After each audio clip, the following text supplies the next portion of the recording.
If you've been watching the news at all, things seem to be getting a little bit worse in the Middle East. But don't worry, Joe Biden, Anthony Blinken, they got it all under control. Don't worry about it. Don't mind the fireball in the Red Sea that used to be an international ship. The Houthis and the Yemenis, the Iranian-backed terrorist group, they just attacked yet another ship. They sunk it and they killed a person while doing it.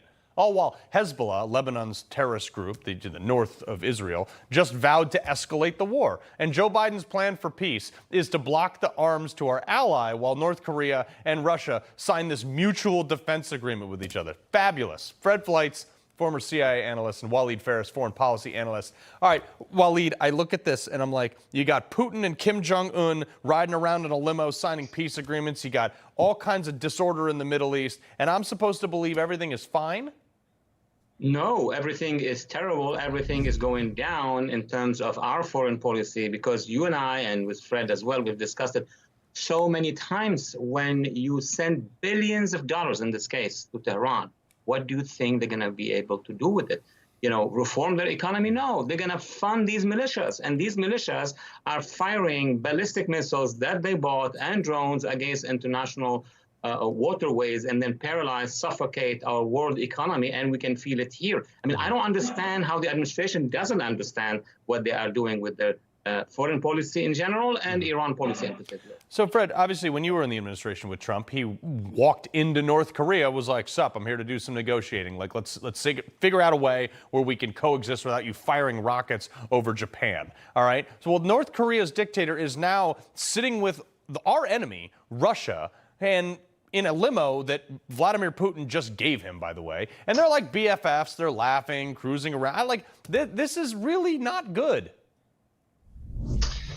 Let me tell you how bad this is. In 2022, the first Security Council resolution on North Korea since 1983 was vetoed by Russia and China. And in March, Russia vetoed a resolution on North Korea to enforce sanctions that had been in place and voted on annually for 14 years. And now we have this defensive alliance between Russia and North Korea. North Korea is giving all kinds of ammunition for the war in Ukraine. Russia's probably giving North Korea technology for satellites. What this means is we are seeing the world order breaking down because of Joe Biden's incompetence, because of his weak leadership. Our enemies are taking advantage of this. It's a very significant development. Basically, North Korea is no longer isolated. The sanctions are being weakened against it. I think it's very dangerous. But Walid, you know, like the average person sitting at home, you know, in most of America is sitting like, yeah, that's great. It's 8,000 miles away from me. Why does it matter? But like, this comes down to the fact that like America could be displaced as the global power and the world currency. How does that affect the average person? Well, it affects us first directly when we know now that 3 powers have long-range ballistic missiles, are in control of the eastern seaboard of Asia on the Pacific. And I know average people say, what is that? Hey, look at the map. All our territories now in Alaska, in Canada, and in the western United States are under threat. But more important is the game on the energy. I mean, these guys are actually getting the energy from Iran, getting the oil from elsewhere, and are competing with us, are competing even in building the weapons. I know we have the best weapons in the world, but it looks like the administration is not even willing to use them on the smallest threat. That's the Houthis. Is it possible that the Houthis are in control of the southern Red Sea? Is that possible? And we were able to bring down Saddam and Gaddafi in 30 days? Yeah. Fred, I got 30 seconds left here. So if you could wrap up what's going on in the Red Sea. I mean, like, we can't even take down a bunch of people that don't even have shoes.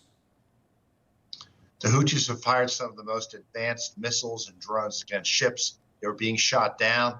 They have now tried a very sophisticated effort to use attack drones to sink ships in the Red Sea.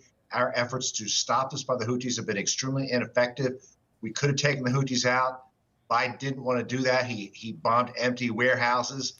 And frankly, this is another example of foreign policy, global security breaking down. Yeah, no, it's absolutely crazy.